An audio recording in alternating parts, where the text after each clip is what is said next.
Are you feeling the crunch of commission compression? We're going to talk about that today. Stay tuned. This episode of Keeping It Real is brought to you by Real Geeks.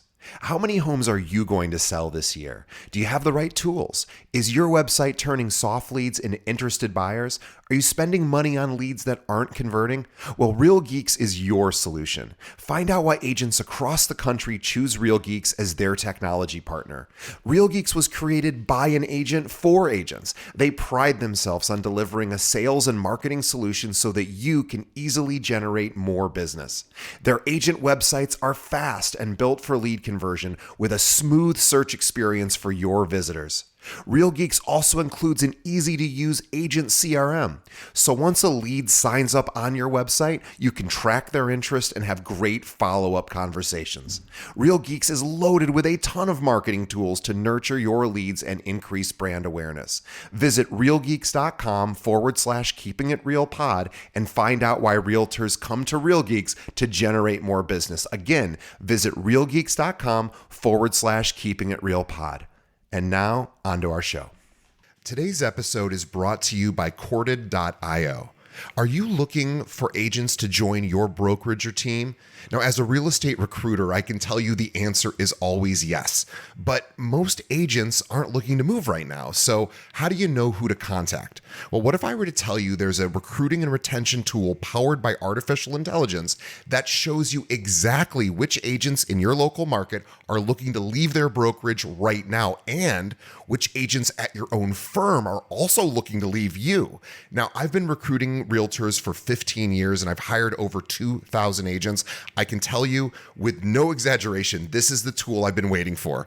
Corded's AI looks for trends across dozens of variables for each agent in your market and shows you which agents they believe are likely to move. Not only does it do that, but Corded's AI went and visited my recruiting website and read everything I offer. So now when I'm recruiting, Corded's AI tells me exactly what to say based on that agent's needs and what my brokerage can offer. It even writes emails for me. I've never seen anything like it, and I use it every single day. Now, if you are looking to grow your brokerage, Corded.io is the best tool out there. Visit Corded.io to schedule a demo. Again, that's Corded.io. And now, onto the show.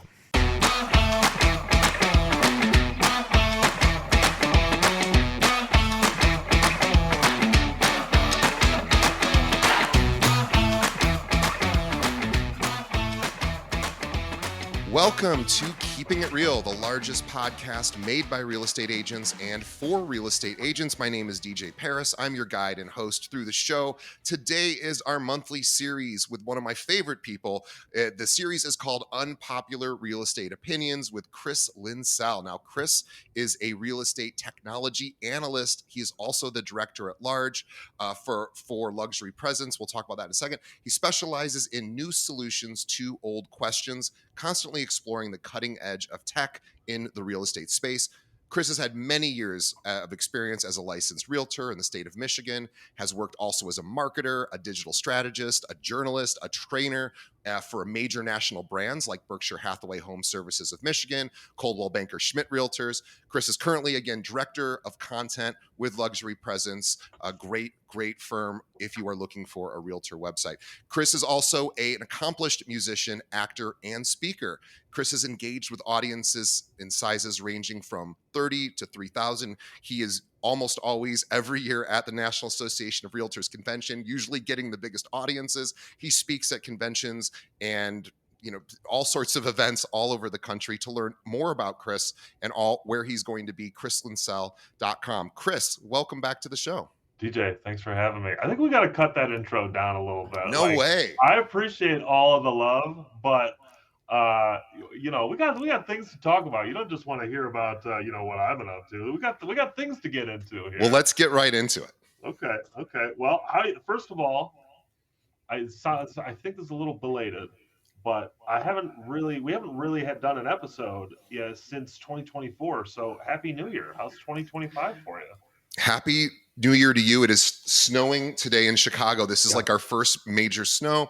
So I don't know what you're dealing with in Michigan. So everyone's saying we're getting 10 inches. I've lived here 25 years. We never get 10 inches. We get about 3 inches. It's never a big deal, but everyone freaks out. So today is the freak out day. But generally speaking, 2025 has been good for the podcast. We're doing live webinars now every month. Speaking of which, we have one coming up on February 25th, totally free for our listeners. Go to keepingitrealwebinar.com. We have 3 sessions for you. We have a top 1% producer. We have a real estate coach doing a session with a National Association of Realtors 30 Under 30 winner. And we have Kim Rittberg, who is an ex-Netflix exec, talking about video, and totally free for you guys. So keepingitrealwebinar.com, limited seats, go there now. But yeah, good so far. I'm just excited for the spring to warm it up a bit. Yeah, amazing. Yeah, that's great. I'm so glad to hear it. I've been it's been a busy last few months for me. I've been all over the place, all across the country, speaking at different events and getting to connect with real estate professionals of all stripes. And I mean, there's a lot happening right now in the industry, in the markets, and frankly, when it comes to what's important to real estate professionals, the the line keeps moving. We keep getting these different kind of watermarks of what's important, what's driving change. And I guess I'd love to just kind of start off chatting a little bit with you about some of the continued news and conversation around commissions. It Let's feels do like it. it feels like we are seeing continued downward pressure on general commission amounts. I'm seeing the headline, "The End of 6% Commissions," thrown across lots of different news outlets, both big national ones and industry-specific ones. I mean, what are you hearing, DJ, from your position? Is this a topic that's coming up with your people? What I'm hearing is realtors being very nervous about sellers wanting to test the waters of not paying a buyer commission. So I'm not hearing as much of agents going from 6% down. I'm hearing agents saying, I'm dealing with sellers who aren't interested in paying the other side. And of course, we know now that there's a buyer, commission agreement that we do beforehand, but still it becomes very difficult to sometimes make that transaction work when the buyer now is coming up with X amount of money to compensate for, sometimes the seller not wanting to play ball. Yeah. So from a commission perspective, I believe, yes, we are seeing some pressure. I am seeing a lot more 5% commissions than I was seeing 6% in the past. Yeah, it's interesting. I'm seeing similar.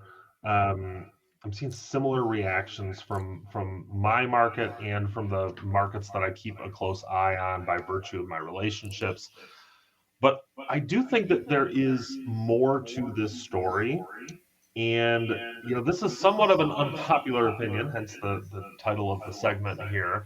But commissions are under pressure not just because of lawsuits and because emerging and continuing to change public perception of the work that real estate professionals do. There is lots of factors involved here, including the clear cooperation policy. Yeah. And I want to bring this up because not everybody draws a line between clear cooperation and commissions, and I think it's important to do so. So if you're not familiar with the clear cooperation policy, this is the policy the National Association of Realtors has in place that essentially mandates members, realtors, to list a property on the MLS within one business day of beginning to market that property. So, marketing is a bit of a broad term, and they interpret it as such.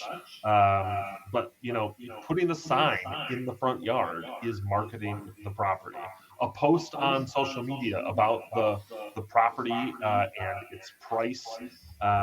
This is marketing the property. In fact, there are even interpretations of this policy that don't even include the details. You could just have a single photo of the home and some sort of language insinuating that this property is available for inquiries. There's a lot of challenge that comes along with this policy, and I have personal opinions on this that I think. Well, I'm happy to share at a different time. But long story short, the clear cooperation policy is controversial. It is a continued focus of conversation within the industry right now, and it is providing some of this lateral pressure on commissions because home sellers, especially, are realizing that if clear cooperation wasn't a mandate, they would have much greater control over how their property is marketed and what the strategy for potentially selling their property would be. And by extension, they would have a greater control over how commissions get determined and have better confidence and authority as to where those commissions go. So these are really tangled issues, and we don't like to think about them as being related, but the reality is they are.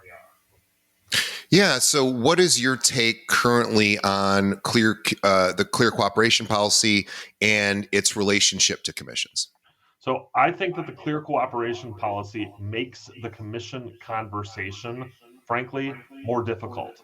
Because when you have a mandate to list a property on the MLS, you also have somewhat of an implied responsibility as a property seller to continue um, what you believe to be are the traditional commission levels. And I want to make it totally clear there is no requirement on that. We see in major urban markets maybe some early movers of people moving away from the 6% commission model, even from the 5% commission model. We see early movers away from people offering any buyer compensation at all.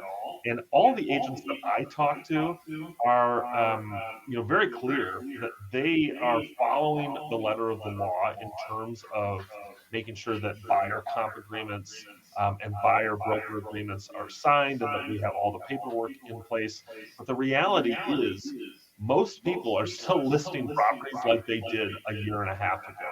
They're still offering a buyer side compensation. They're still offering this cooperative package.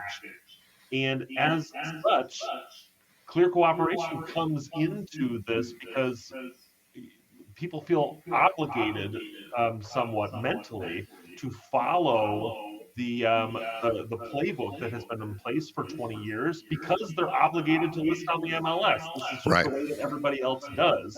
I think, genuinely speaking, if CCP wasn't this mental or wasn't a mandate in place in its current form, we would see sellers taking control a little bit more over how compensation docs were drafted. Would that mean that compensation would be lower?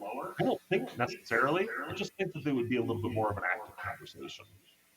Yeah. So, if you were an agent right now, what might you do to ensure that your business can run as usual now that buyers and sellers are becoming more aware of some of these changes? They're becoming aware that options exist Yeah, that maybe didn't in the past, or at least some are becoming aware. yeah. So, what do you think? Well, number one, what do you think is going to happen to agents who are part-time in the business? I'd like to actually Mhm. let's go to that first, because 70, I believe 71% of realtors in 2024 across the board, 71% across the country did not sell a home. Something it's near that number. Uh-huh. So we have a lot of people with licenses that are not using them. Yep. What's going to happen, number one, to those people? And then I'd like to ask about the remaining people that are Mhm. actually actively practicing, what you would suggest to them. Yeah.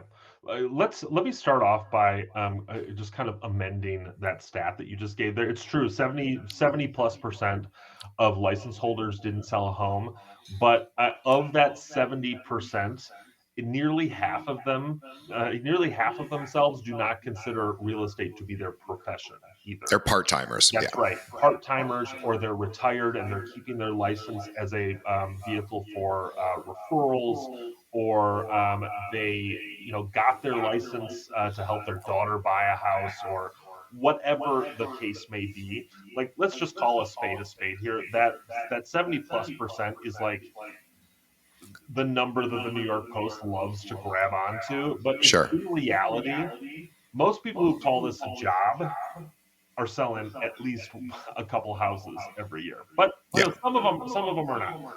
But okay, so let's talk about the bottom end of performers.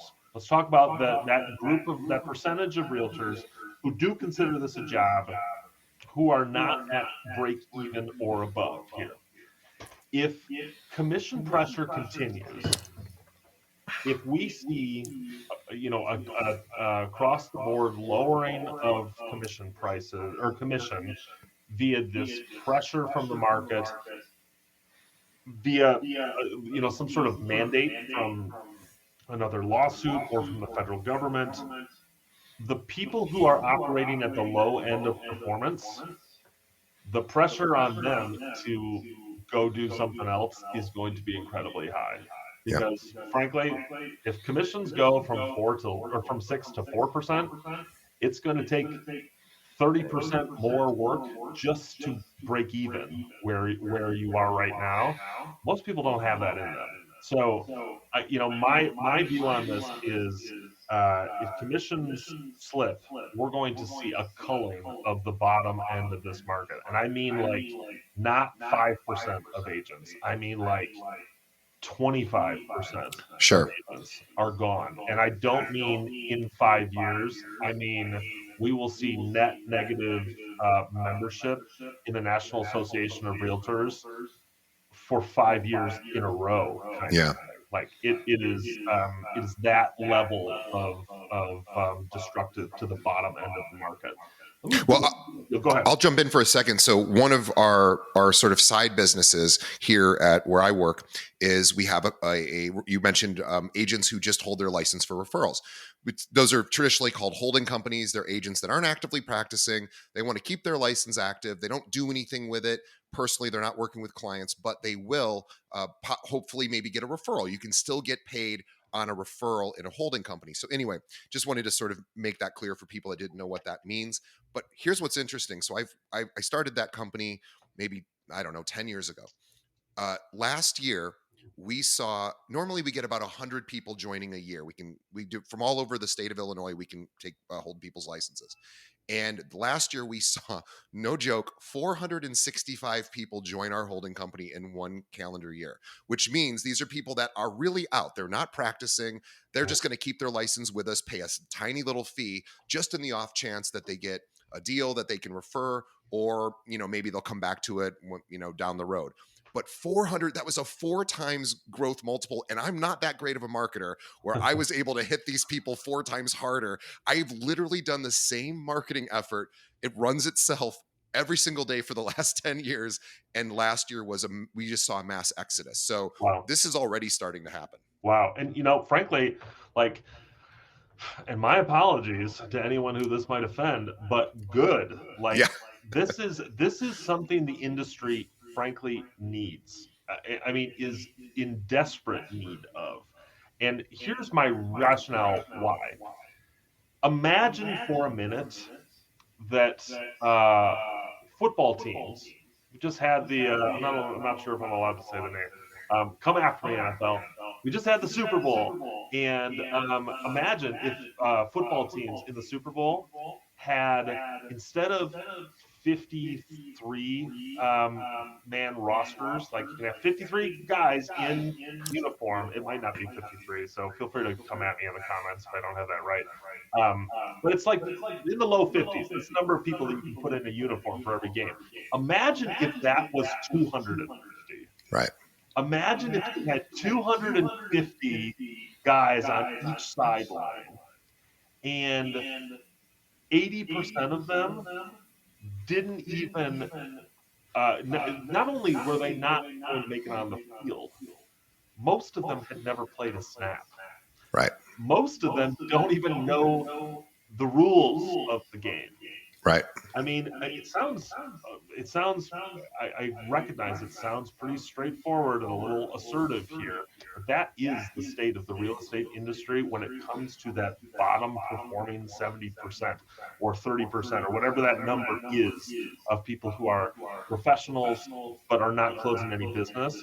These are folks who are not representing the industry well because they haven't taken the time to figure out how to invest in their own performance and thus create opportunities for themselves. And of course, there's always going to be exceptions to this. There's always going to be the people who try really hard, who educated themselves, who have worked really hard to build these connections, and stuff is just not working out for them.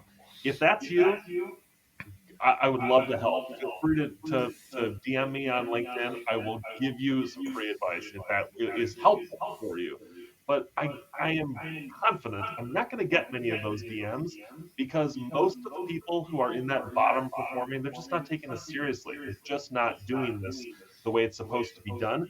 And thus, if we saw that commission compression, the lower portion of this market is really going to feel it. And we're going to feel it, especially by virtue of this exodus of these folks. Now, I do want to flip the point over for a second because let's talk about the high performers for a minute. The high performers, they're not going to feel this at all. In fact, this is going to be a reason for them to not only update their marketing with reasons why they still charge 6%. Some of them might start charging 7%. And I know that sounds paradoxical, but hear me out here. We have a clear identification, a line in the sand that has been drawn between those who are worth it and those who aren't. And those who are worth it are going to start saying, yeah, you pay me a premium price because I've sold 11 homes just like yours in the last 24 months. I've sold 1,100 homes in this market, me and my team have, in the last 11 years. I know the people who are shopping for these homes. I know the agents that represent them. I know the banks that represent the mortgages that are used to purchase these sorts of homes. I know all of the stuff. Like, yeah, we've all got access to the MLS, but I got the goods. I Yeah. know the people. I've spent time getting into these markets in places that isn't available on the first page of Google. I'm worth it. I'm worth it for this. And this is another reason why clear cooperation, as it stands right now, if it is amended or removed, is going to be an accelerator towards creating a more succinct, high end, high performance portion of the real estate market. And that's going to be reflected in commissions as well. Yeah, I'll tell you too. I talk to a lot of, obviously, my podcast, I interview top one percenters. Not one of them has mentioned a concern around commissions. And I ask them, usually sometimes off camera, but I say, hey, what are you seeing? Are you seeing a compression? They say, not yet. We're not seeing that. And in fact, again, the exodus of the lower performers just gives opportunity for them to gobble up market share. Totally, 100%. And frankly, like that is the kind of the dirty little secret that nobody really talks about here. But if you do the math on it, it's pretty obvious. Like, let's say that that bottom 50% that is closing very few deals, they're still closing some deals.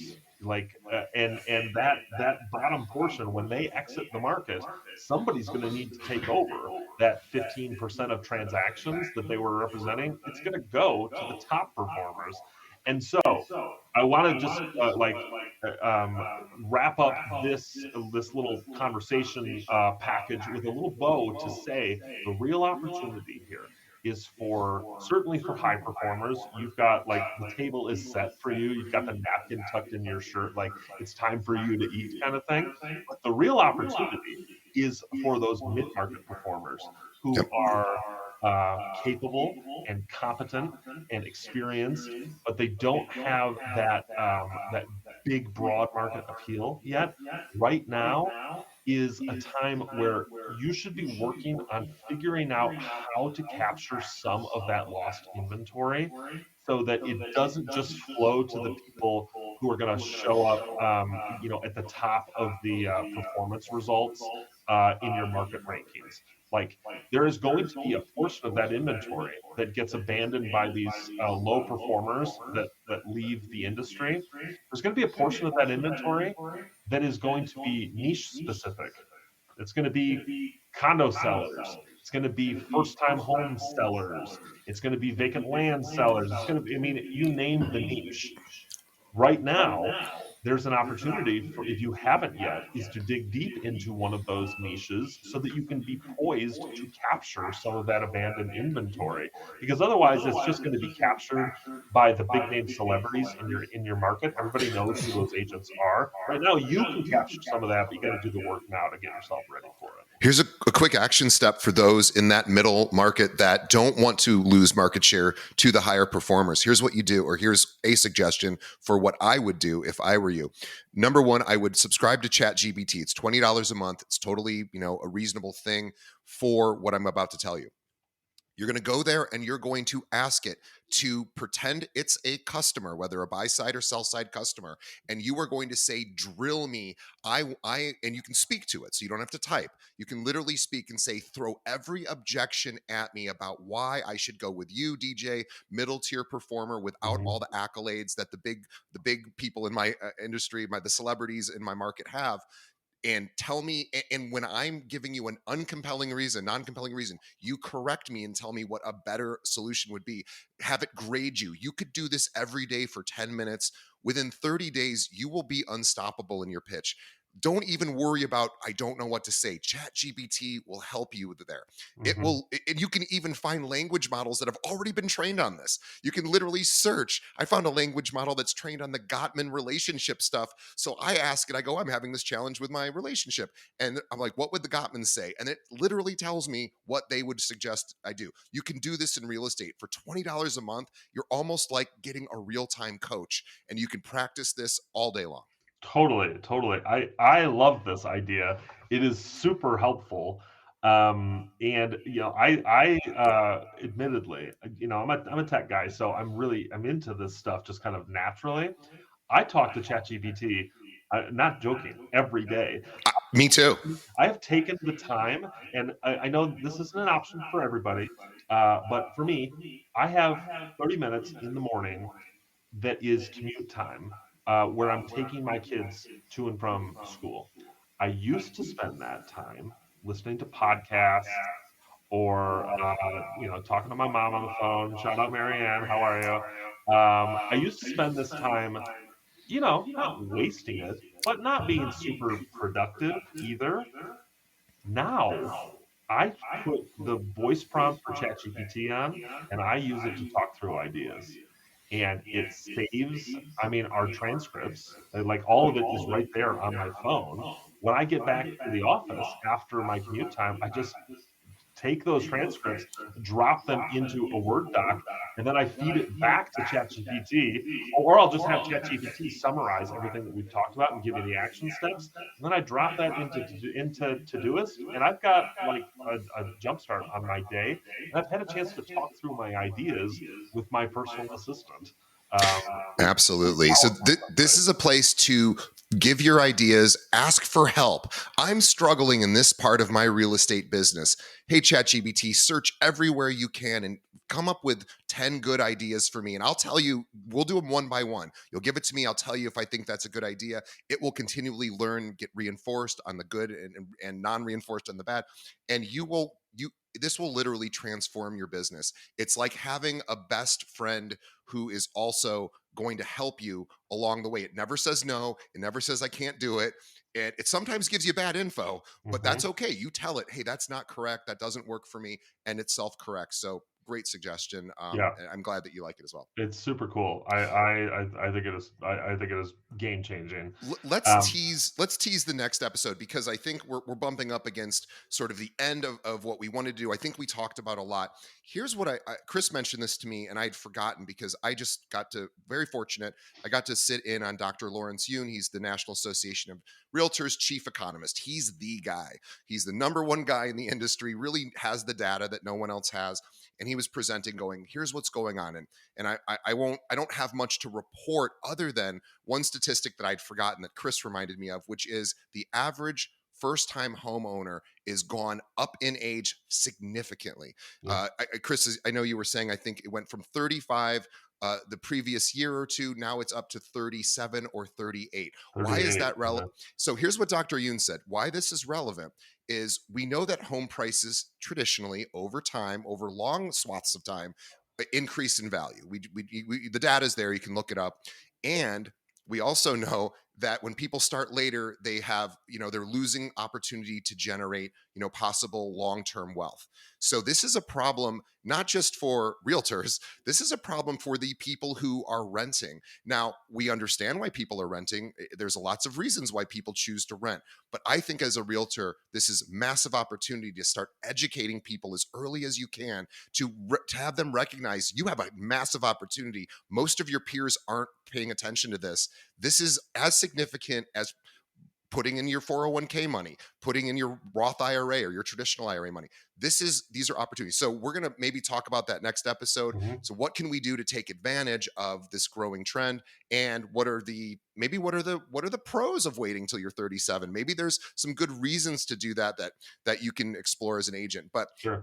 we're going to just talk about this at length. And also, we want to know what else you guys want to hear about. So when I say guys, of course, men and women, I apologize. That's an old saying that I need to get rid of. But our audience, we appreciate you. We do this for you. So please let us know, what would you like Chris to talk about? He's an expert. He speaks all over the country. Chris, do you have any upcoming speaking engagements, or can you share with us where you just recently were? Yeah, I do have. My most recent stuff was some private consulting that can't do a ton of talking about here, but it is a good opportunity to remind folks that if you, your team, or your brokerage, or your company want to talk about how you can better position yourself to serve your clients and integrate technology into your daily practices, I'd love to be a part of that conversation. If you are looking to get a little Chris Linsell in your life, and you happen to be a Real Estate One agent, I'm coming to your annual conference in beautiful Detroit, Michigan, just a couple of weeks here. So come see me in Detroit, Real Estate One. I'll be talking about AI. I'll be talking about the application of this incredible technology into your days, weeks, months, and years as a successful real estate professional. It's going to be awesome, man. I can't wait. Awesome. ChrisLinsell.com is where you can learn about Chris. You can also follow him on Twitter. All of his social media is there. You can follow with him, ask him questions, engage with him. He appreciates it. This is his passion. Outside of his family is number one, and this is number two. So please reach out to him. Let him know what you think of his being a guest on our show. He's been with us for, gosh, I don't know how many years now. We Long love him. time. We love them. And anyway, all right, we will wish, by the way, before everyone goes, please tell a friend about this episode. Realtors need to hear what Chris is saying. Please let them know about this episode. Also, please leave us a review on whatever platform you're listening, iTunes, Spotify, wherever. Let us know what you think of the show. It helps us get in front of more viewers or more listeners. And also, it lets us know what you think so we can make changes. So please keep doing that. We want that feedback. All right, Chris, we will see you on the next month, and we will see all of our listeners again. KeepingItRealWebinar.com for February 25th. Sign up. It's totally free. Promo code podcast, and we will see everybody on. Have everybody hear us on the next episode. I keep screwing that up, but that's okay. Chris, we'll see you next time. Thanks, TJ. Talk to you soon.